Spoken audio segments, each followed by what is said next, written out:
This is TWIS, This Week in Science, episode number 1051, recorded on Wednesday, March 11th, 2026. Gnaw on this for a bit. Hey everyone, I'm Dr. Kiki, and tonight we will fill your head with freedom, origami, and chewing. But first, thanks to our amazing Patreon sponsors for their generous support of TWIS. You can become a part of the Patreon community at patreon.com/thisweekinscience. Disclaimer, disclaimer, disclaimer!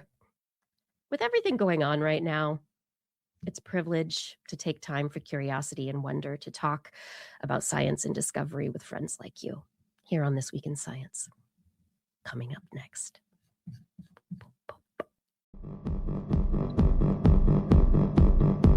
I've got the kind of mind that can't get enough. I want to learn everything. I want to fill it all up with new discoveries that happen every day of the week. There's only one place to go to find the knowledge I seek. I want to know what's happening. What's happening? What's happening this week in science? What's happening? What's happening? What's happening this week in science?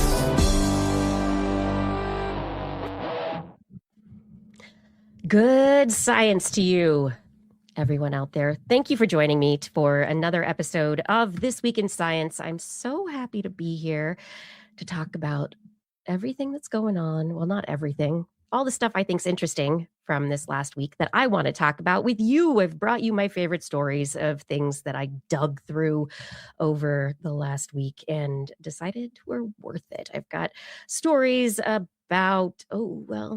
science generally in the world. I've got some tamper-free viruses, new vaccines that utilize origami, maybe? I don't know. Garbled messages from space, some human-centered computing, and gnawing. A gnawing need to chew. I have a gnawing need to chew. Do you? Do you? Anyway, welcome everyone. I hope that you are here to enjoy the evening or whatever time, place, space you are in right now. It was time change week for a lot of places in the United States this week, and I thought it was very interesting to see how it impacted my son's high school at drop-off in the mornings. And I don't know how you all feel this week, and if it's getting any better day by day, this time change, this hour difference. But the last 2 days after the school is supposed to have started already has gotten longer and longer. And yes, we were one of those later families dropping off this morning, because the time change just doesn't work with the teenage brain, just like it doesn't work with any pet that you feed at a certain hour. 2 states, I think, have adopted or are looking at adopting standard time year-round, and we are seeing more advancement in the movement by various places to make daylight savings time normal wherever we are. So we might see a patchwork across the United States, depending what different states want. Yeah, right now, Arizona, Hawaii do their own thing.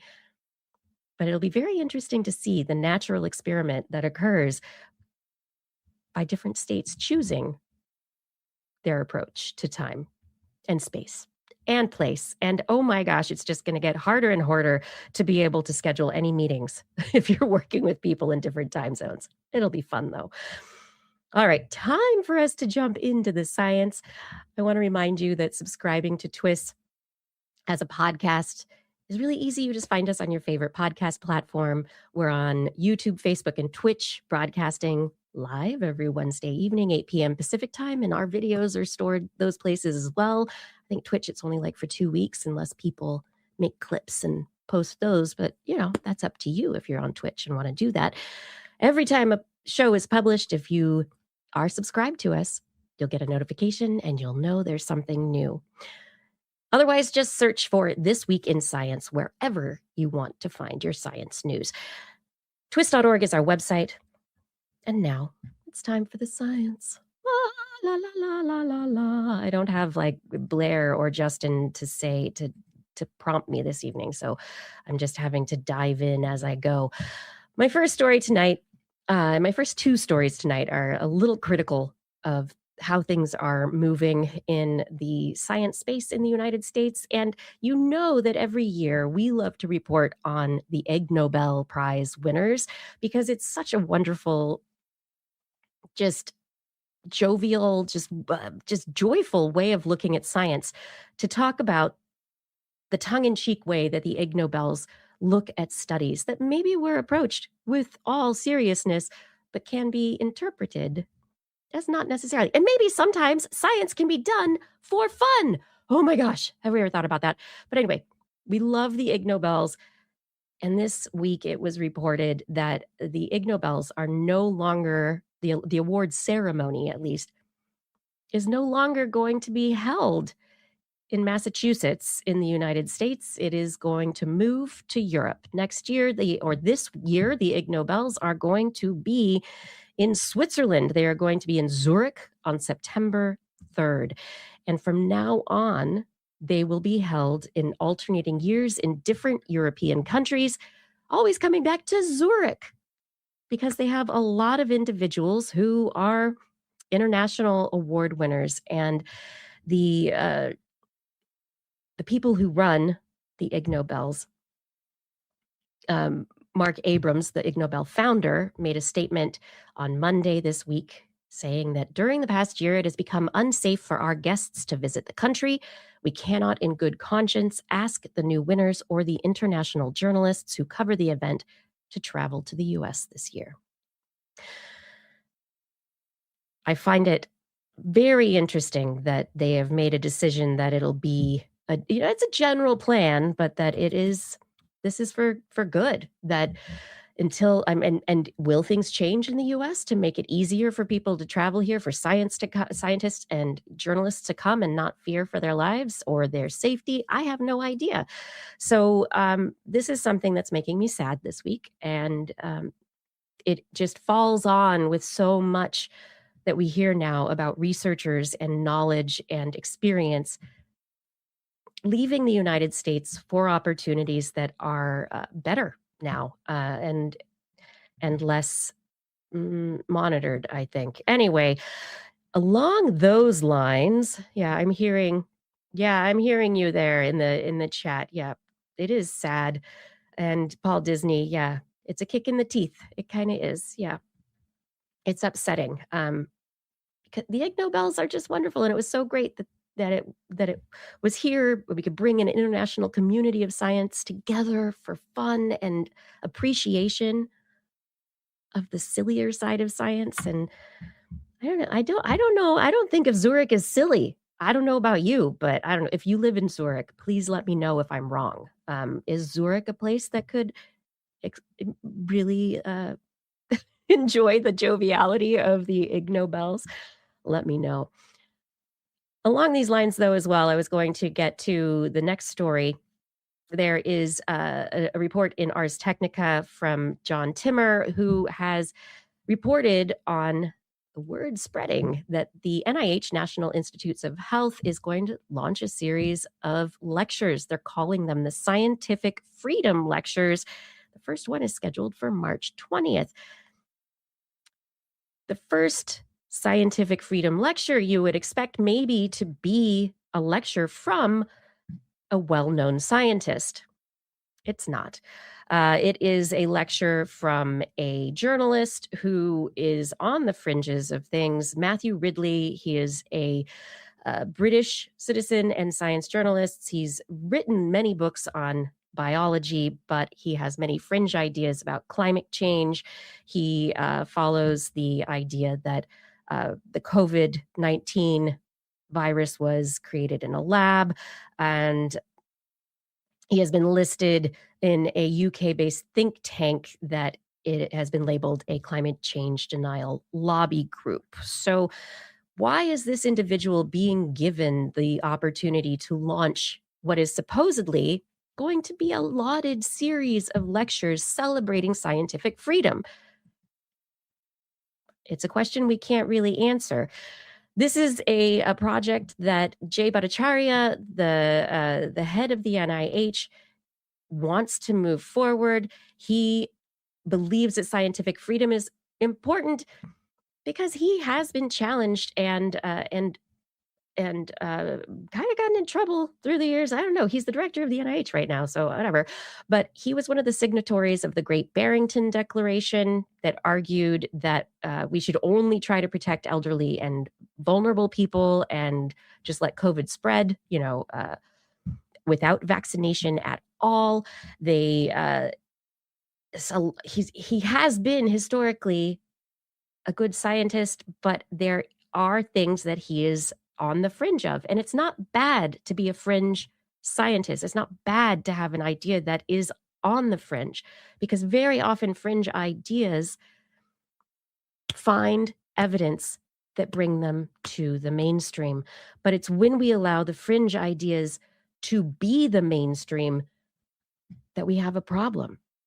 Science is not about popularity. Science is not about what you believe. Science is about how the evidence supports a certain hypothesis. And so my question is, why? What is happening? And are they going to have better, or who? Why? What is going on with this? I don't know. I don't know. So anyway, these are my what the heck stories from to start off the show. We should have scientific freedom. We should be able to experiment on things as long as they're not injuring people, as long as you're not harming people on purpose, or for scientific freedom, not giving people treatments that would otherwise help them. There is so much in terms of scientific ethics that need to be upheld.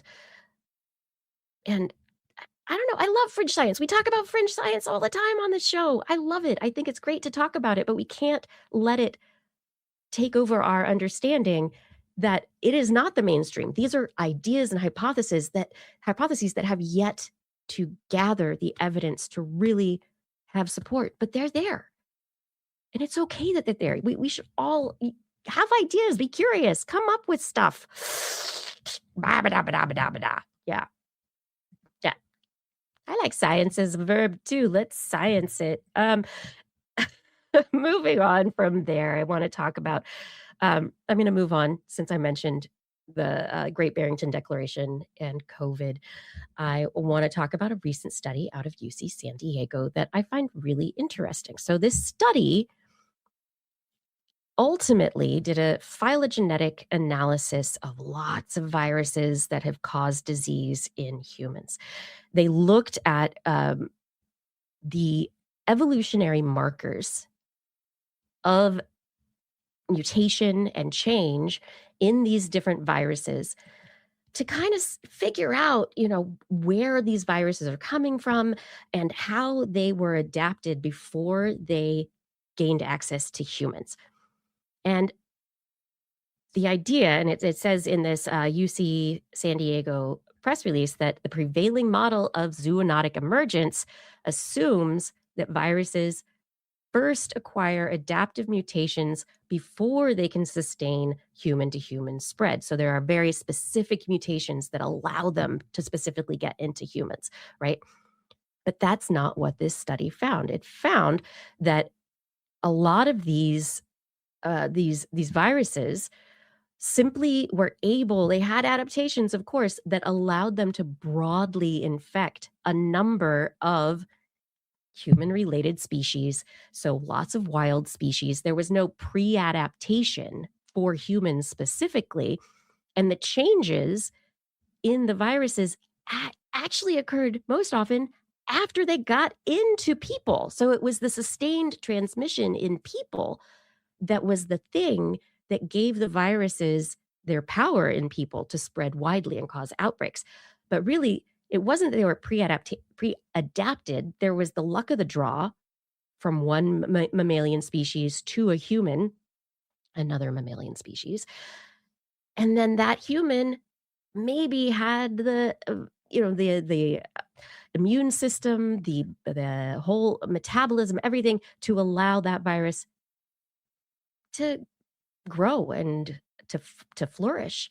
A lot of people who are patient zeros are the only patient, right? There are a lot of people who get sick from a zoonotic transmission. They end up in a hospital or they don't, but we never hear about it.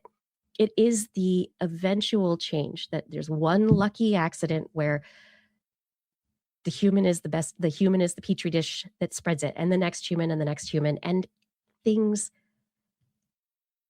avalanche from there, right? Or they snowball from there. And so that is what they saw in this study, which I found really interesting.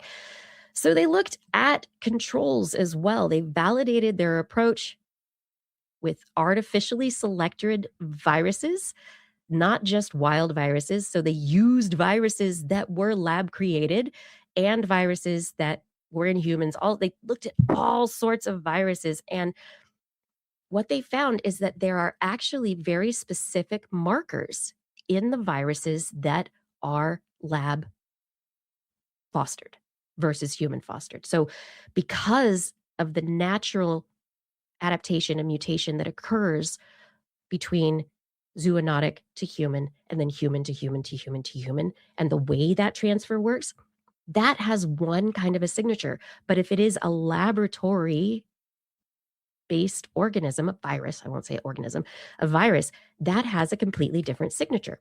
And so they went and they looked at the COVID-19 virus, the one that was original. They found one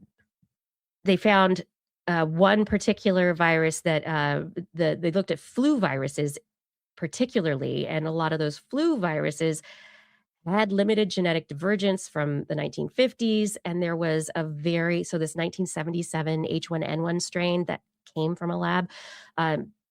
It had this very specific signature of how it had evolved, and it kept that signature even after it emerged and caused an outbreak in people. But in COVID-19, their results do not see that kind of a signature. They do not see a signature of laboratory cell culture and generational growth, which is not as chaotic or randomized as would be the emergence in a human and human to human to human for an outbreak. Yeah. So anyway, I don't know if they fully set out to test whether or not COVID-19 was or is lab based, but where it comes from and how it set out, how it resulted is that they are able to show the dynamics in a very repeatable way of natural selection and how natural selection works on outbreak causing viruses that precede those human outbreaks, that could allow us to know the difference between wild and laboratory viruses moving forward in the future. But the researcher who worked on this study, he says this work has direct relevance to the ongoing controversy around COVID-19 origins. We find no evidence that SARS-CoV-2 was shaped by selection in a laboratory or prolonged evolution in an intermediate host prior to its emergence. It represents a natural zoonotic event. So, say what you will. I don't know. It's just science. It's just science. People working, trying, and this study is out. It has been peer reviewed. And of course, now it can be discussed. We can talk about whether or not the methods were right. The community can discuss what this research means. So we can talk about how their methods worked. We can discuss these things, and that is what we should be doing instead of allowing political conversations to determine our understanding of an event. Yeah, so Tuna Bomber 11 or 111, you're saying, so there's markers we can observe that indicate and differentiate lab versus zoonotic origin. And that's exactly right. And so because of the way that the timing of laboratory passage works versus a natural host, or whether there's an intermediate host involved between, say, a bat or a pangolin to humans, however it works, there are natural evolutionary natural selection processes that impact the mutations and the genetic change that we see. And so their work comparing viruses and the phylogenies, like all the genetic information and how they may have evolved, they were able to determine that yeah, you can tell the difference. You can do comparisons and you can tell a difference. And it wasn't a Chinese study. This is from UC San Diego. So it's it's California. I don't know if some people what some people think about this, but honestly, I don't think this should be a political issue. And that's one of the things that has become so bothersome to me, right? It's this, it's like health. It's how can we stay healthy, right? I want people to stay healthy. I hope you want people to stay healthy too. We can do that by talking to each other and listening to the evidence and also talking about our lived experience. We need to do that. Okay, so now we know that there is a way to potentially determine origin of viruses, but how about fighting viruses? We can talk about how about the vaccines that we use? Oh my gosh. So researchers in this study, they were interested, Harvard University researchers, they have been working on a new kind of vaccine, and it wasn't supposed to be a vaccine for lots of like vaccinating people against diseases. It was supposed to be for cancer. This is something they were developing, a platform they were developing to fight cancer in the human body, which is multifaceted, and it depends a lot on the cellular environment, the tissue environment, and so many factors. We have been able to show, though, that the vaccine approach can be effective to cancer. So anyway, they have been working on a platform at the Weiss Institute, Harvard University, Dana-Farber Cancer Center. They have developed what they call DNA origami nanotechnology. It's called DoryVac, and this isn't Dory like the fish. It's DNA origami vaccine, right? So, but during the COVID pandemic, they saw the mRNA vaccines doing well, and they're like, "Oh, that's interesting." But they also saw some of the issues with the mRNA vaccines that were being used, which in the instance of SARS-CoV-2 and its rapid evolution as it moves through populations into different strains, we have to keep getting updated vaccines to be able to stay updated in our ability to fight it. They have been able to, with their DoryVac vaccines, they wondered if they could create a vaccine that also harnesses an adjuvant, which is so it's like the antigen is presented, which is the part that your body reacts to and goes, bad, it's foreign, get away, right? Your body goes tribal and like attacks. And then the adjuvant is the other part of this, which is special. The adjuvant is a part that accentuates the body's response to the vaccine or to the antigen. So anyway, the DoryVac people, they're like, hey, I wonder if we can do better than mRNA vaccines, which are also being looked at to treat cancer, but they have some issues. Like people don't all react the same to them. They're not 100% effective all the time. There are a lot of factors that are unpredictable. And so they think with their DoryVac system that they might do better. So they targeted a peptide region, the HR2, which is conserved in the spike proteins of SARS-CoV-2, HIV, Ebola, and other vaccines. And so they're thinking maybe we can like get these HR2 peptide regions and like really, really make a big response that the body is specifically going to attack anything that seems spiky with relation to this. So they used their vaccine on mice, and they also did a preclinical trial on human lymph node tissue that they had an organ on a chip technology so that basically a lymph node in a dish, not a synthesized lymph node, because it's like this whole system of microfluidic fluid flow and everything. Anyway, they compared the SARS-CoV-2 mRNA vaccines against their DoryVac vaccine, and they showed that in the mice, The vaccine had a similarly strong human had a really strong, potent effect in the mice, but it also had a similar effect in the human lymph node, in this organ on a chip technology.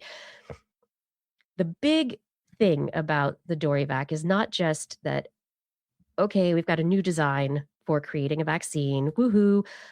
mRNA actually needs to be kept very carefully. It has to be cold, there needs to be liquid, all this stuff. And these vaccine components apparently are cheaper and easier, more to get places without degradation. So the idea is that if they work in humans, they could potentially create a very flexible platform, what they call it, a chassis, with a lot of advantages to be able to add an adjuvant and the antigen to their origami design to actually fight various vaccines. But in this case, they were able to have precision delivery to immune cells, and they did well. So we'll see whether or not this is something that moves forward.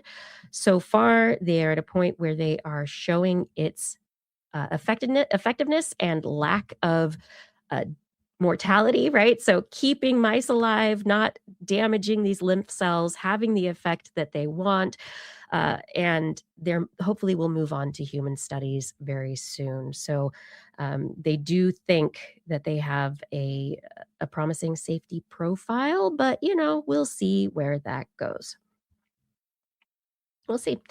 If we have easier ways to get vaccines, get treatments to people, this would be just so amazing. Go Google adjuvant. Why don't you? Why don't mRNA vaccines break down in the warm human body? So it's not the problem that they break down in the warm human body. It's once they get into the human body that they're where they need to go. So that's not the problem. So they get into the human body and they're there, and they're held in a liposome, usually based on another non-body threatening virus, so adenoviruses or others that are used commonly to present stuff to the body. But they end up in the human body and they're where they need to be, and so that is not the issue. It's more, can they last long enough on a shelf, on a plane, in a backpack?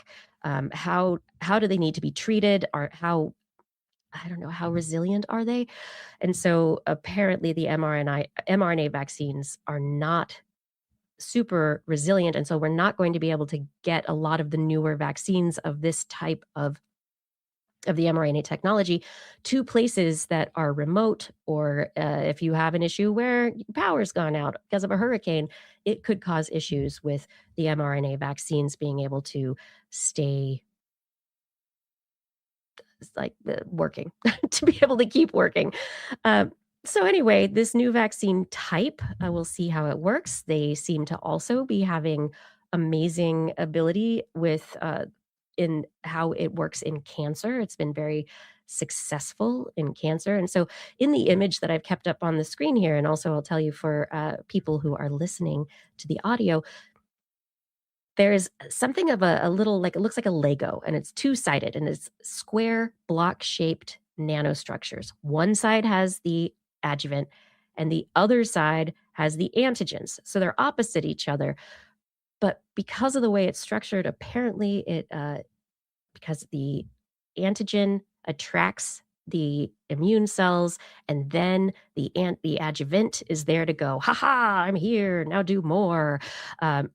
The way that they face off and the spacing between the two sides, because of the structure of the vaccines, it makes them very effective. So the origami aspect is that the square block shape, they are self-folding. So these structures actually fold into this shape that they present.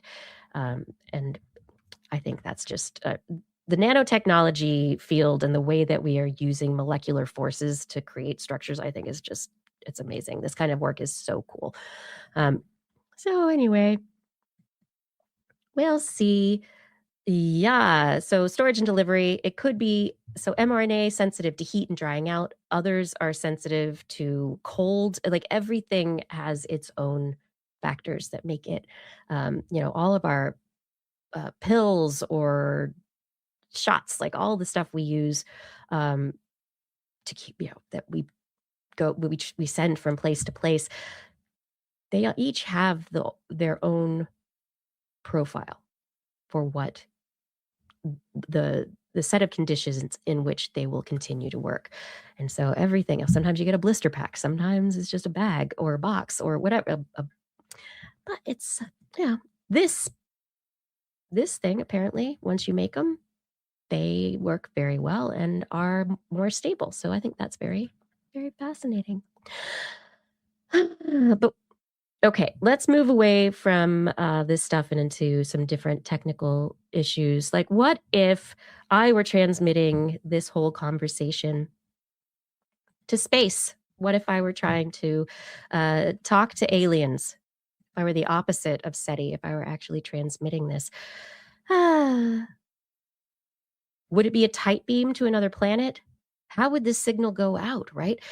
Apparently, some researchers associated with SETI have published in Astrophysical Journal this week their new idea of why we have not yet heard the signals of alien intelligence coming from space.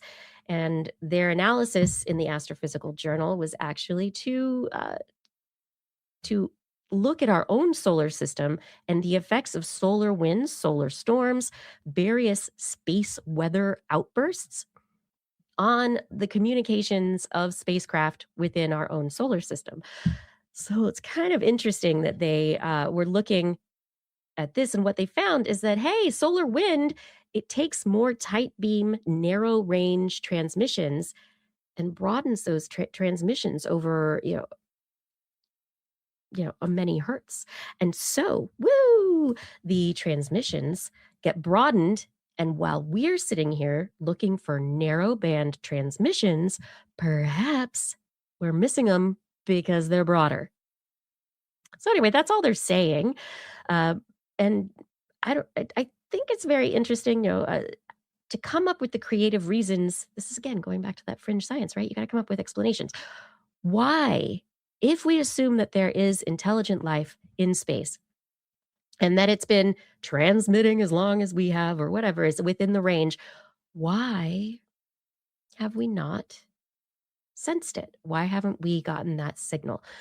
We've gotten lots of signals, so many signals from space, and none of them have been intelligent in nature. The researchers say that this new analysis, this new understanding, highlights what they say is an overlooked complication. And so even if there's a really narrow signal when it leaves home, maybe it's been broadened and stretched and turned into something that is less detectable by other stars, solar systems, and all sorts of weather that the signal passes through on its way to us. Yes, Kevin Reardon, we absolutely should have listened closer to Oumuamua. Maybe it was a subspace relay. Yeah.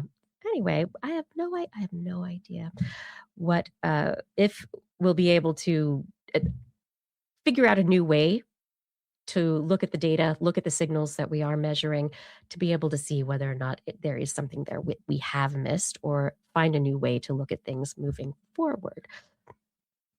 But it's interesting. Do you think we're alone? I don't know that. I don't know, right? It's so weird. We only have one planet right now, and going to Mars or the moon or other places, it's still that is a technological challenge, right? There's a whole bunch of engineering that has to go into place, and we're still, while that's happening over how long a time period, we're still only living here on Earth.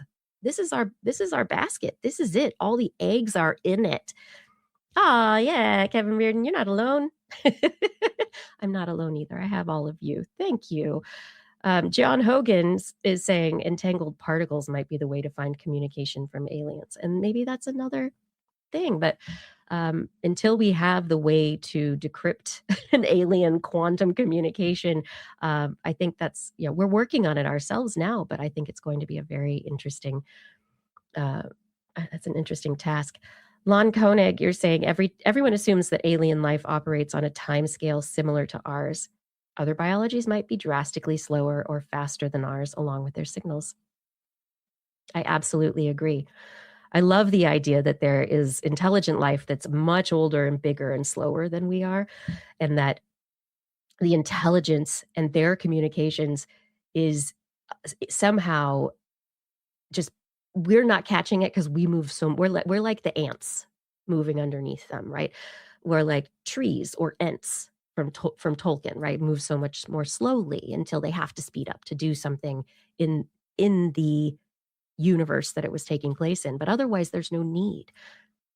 And they communicate in a different way. And how does that happen? I think our understanding of how different species on our planet communicate in multiple different ways is important for that. And I think it will be essential for us to understand beyond the vocal transmission of animals. I think we're going to have to figure out how to bring in the local body language factors, right? So how much information can be conveyed in the slight movement of feathers around a bird's eye or on its body that we are not interpreting as carrying important data. Oh, that's funny. Look, they just do a special dance during mating, right?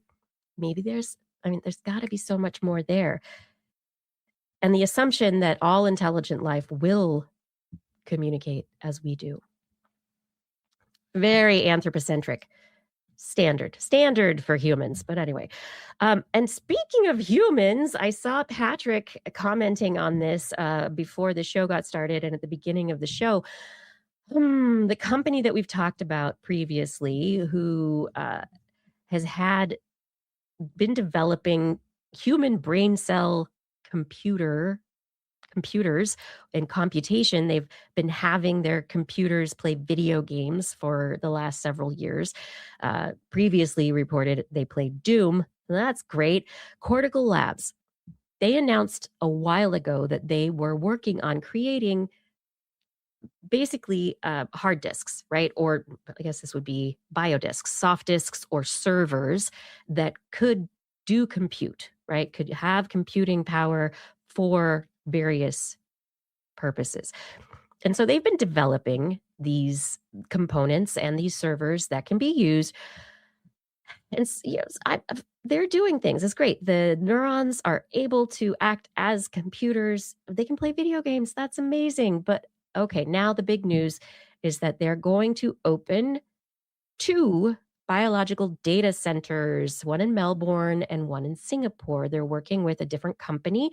And also they're doing a validation phase initially at Yonglou Lin School of Medicine at National University of Singapore. This is going to eventually be, the Singapore project will have as many as 1,000 units if they are able to scale there. And I think what they have to do is grow the server system, right? The networking, to see if they can actually scale larger and larger. So they have these biological computers that are lab-grown neurons that combine with a silicon chip. And so software and BioWare can actually compute. You can get software running on the BioWare. That's funny software. That's kind of funny. But I'm wondering how flexible, how dynamic, I think there are going to be differences between the servers that we currently consider as our data servers versus the computing of a bioserver. And so I think these pilot programs, they're initially going to be figuring out the extent to which different computing processes can take place on them, right? So the current setup for this Cortical Labs 1, CL1, has about 200,000 neurons per unit. And This is not as much as some of the earlier reporting actually said that they were gonna be using or that they were trying to use. So they've ended up at this amount of neurons. I don't know why, but this is how it's working. Um, I think it's just gonna be fascinating to see how it moves forward. Um, it's not a conventional silicon processor. It's and what they yes, I think Lon said it. Somebody said, wetware, right? Nope, tuna bomber. Yeah, it is programmable wetware, which is it learns and self-organizes in that that's not the kind of thing that normal silicon chips can do, right? So we have silicon chips with set circuits, right? This is going to be biological material, neurons that are capable of developing synapses with each other, of developing their own relationships and creating internal networks plastically. We'll see. And after my interview a couple of weeks ago with the astrocyte researcher and learning how important astrocytes are to the plasticity of synapses, I'm now actually really interested if they're going to have to incorporate astrocytes or if how they're going to be limited if they're only using neurons. Because it seems like there's a lot more complexity to our brains that is not going to be uh, paralleled in this synthesized system. But anyway, I think this is a fascinating piece of news. The idea that these brain computers can do a lot of work, I think is fascinating. And oh, and you have one of the points that they bring up, which I think is interesting, is that they are lower powered. They don't need as much resources for power as modern data centers. So because of the neuronal electrical needs, they don't need as much energy. However, they are gonna need food. They're gonna be fed. They have to be fed. That's gonna be a lot of serum. A lot of serum to keep those brain cells happy and to ensure that they are maintained. So that's a lot of water still and a lot of resources to develop the serums that make the computers happy. So I'm this is there are other issues that we should be considering. If anyone has worked in lab cell culture, you know what it takes to keep cell cultures clean and happy. And will they be able to do it? Can we do it on a large server farm scale? I think this is going to be a very interesting experiment. I'm very interested to see how this goes. Yeah. Anyway, it won't be your normal artificial intelligence, that's for sure. All right, I have one more story for the night, and I want to talk about chewing as you chew on all the information that I gave you. Yeah, your brain chews on this, right? You know, turn it over in your brains, let your neurons kind of go on the information. University of Michigan researchers decided to study rodent chewing habits. And why would they study rodent chewing habits? Well, it's not just because we chew. Everything has to chew unless you're slurping out of a straw or a proboscis. But in this particular case, the researchers have had to have decided that it would be important to see what is happening during chewing and if neural circuits are only related to the mechanical aspects or if there's other stuff going on there. So the old view is that, according to Baudouin, associate professor at the University of Michigan College of Literature, Science, and the Arts, is that everyone thought that it was just, hey, motor messages, drive the chew behavior, chomp, chomp, chomp. It's just messages from the brain, like you get food in your mouth, that goes back to the brain, and the brain goes, huh, chew. Or you think to yourself, oh, I'm going to chew.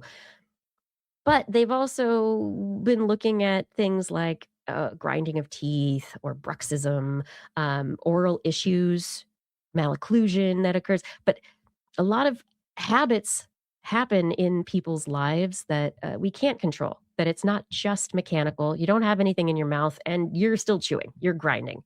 It's no fun. So they just published their study in the journal Neuron about how they looked at the neural pathways in rodents. They didn't look at people brains, but they looked at rodent brains. They looked at a lot of rodents, in fact, because rodents have to chew very often. Squirrels, for instance, if they don't keep chewing, their teeth are going to grow. There are a lot of rodents, those front teeth, they just keep growing and growing and growing. And if you don't keep chewing and basically sawing off, sandpapering the teeth, then that can cause huge problems for the rodents. And so they were looking at the issues of sensation in the mouth and the connection of those sensations to the brain, and they identified a new neural pathway that connects not just the mouth to the motor cortex for the mechanistic aspects, but connects it to your dopamine release centers. So related to the actual reward system. So the reward part of the brain is triggered when you chew. So the sensation of stuff in your mouth, your teeth, and all the stuff around it in your mouth, they sense that, and that sensation goes to the brain, and the brain goes, "Oh yeah, chew more. Yeah, chew. That's great. Oh, you got food in your mouth? That's sensey. Ooh, chew more." And so the dopamine is like, "Yeah, do that. Keep chewing. Keep chewing, whatever. Keep chewing." And they are saying that by understanding that there is a dopamine controlled pathway to chewing, that this explains or could potentially lead to treatment for people who grind their teeth, who have issues of bruxism and other chewing issues that we haven't been able to think about before. They showed in their study that disrupting the pathway stopped the rodents from gnawing. They had problems. Their teeth grew too long. And so when they turned it back on again in the nucleus accumbens in the reward pathway, then cute little squirrel started chewing more and his teeth were able to be ground down and more manageable. Anyway, I think it's just fascinating. There are new things being learned all the time about things like chewing. We didn't realize that there was a control, that it's not just a reflex to chew, that it's controlled in a reward pathway basis. It's motivated behavior. This is, of course, all controlled top down too, because you can decide to chew or not to chew, but that there is a sensory system motivation to chew, I think is really fascinating. Anyway, we know about rodents chewing now. There's trigeminal neurons that are involved in making sure that we're able to gnaw. And of course, we haven't looked at it in people yet, but maybe it can explain a lot in humans as well. But also maybe not. Sorry, not sorry. I'm not sorry. And this could also, so Armandot 3111, you're saying, I feel like the same is true of swallowing. So you can swallow or not swallow. And there also may be not just reflex-based mechanical muscle reflexes happening, but perhaps there are sensory aspects as well. I mean, there's a choke reflex, there's all sorts of things that are involved that are reflexive, but perhaps there are much larger, maybe there's a larger network of neural pathways that we were not aware of before that control very basic behaviors that we take for granted. And yes, to chew or not to chew, that is the question.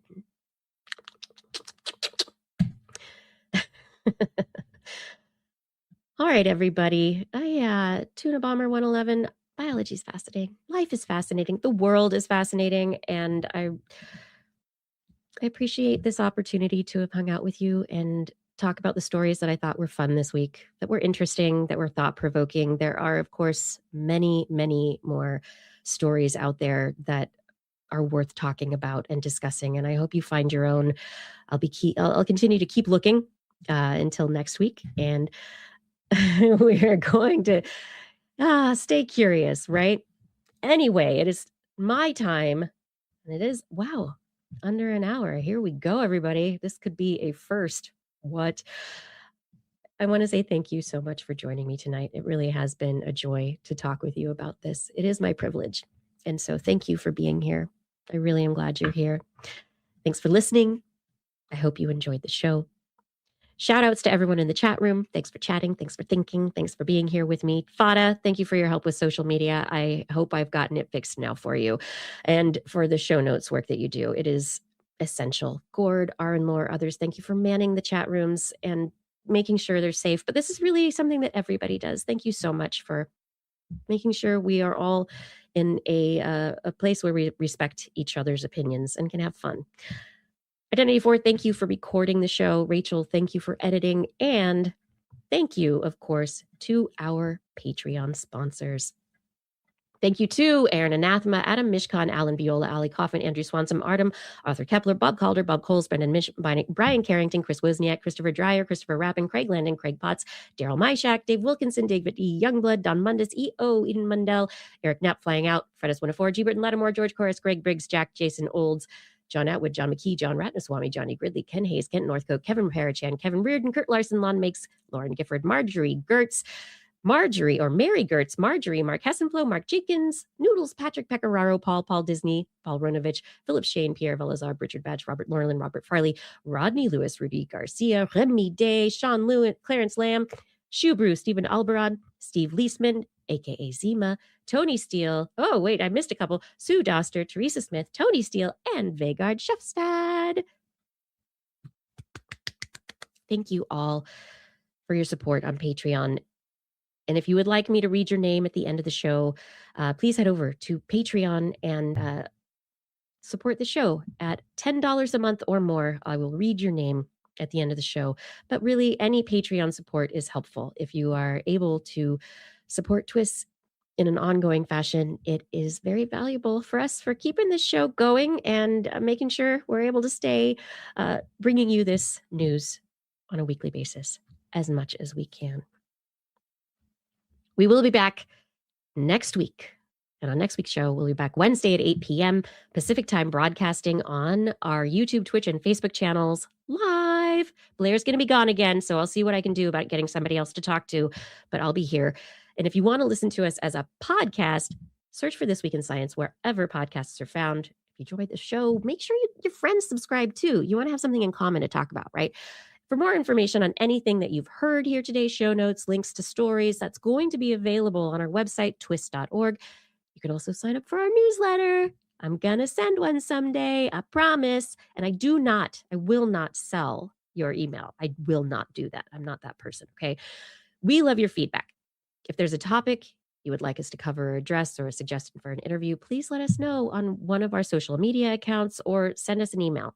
And if you're going to send us an email, put TWIS in the subject line so the email doesn't get spam filtered into one of those space-based garbled messages that SETI can't find. Yeah, don't do that. Anyway, we look forward to discussing science with you again next week. And if you have learned anything from the show, please remember, it's all in your head. This Week in Science. This Week in Science. This Week in Science. This Week in Science, it's the end of the world. So I'm setting up shop, got my banner unfurled. It says the scientist is in, I'm gonna sell my advice. Show them how to stop the robots with a simple device. I'll reverse global warming with a wave of my hand. And all it'll cost you is a couple of grand. 'Cause this week's science is coming your way. So everybody listen to what I say. I use the scientific method for all that it's worth. And I'll broadcast my opinion all over the earth. 'Cause it's This Week in Science. This Week in Science. This Week in Science. Science. Science. Science. Science. Science. This Week in Science. This Week in Science. This Week in Science. This Week in science. This week in science. This week in science. This week in science. This week in science.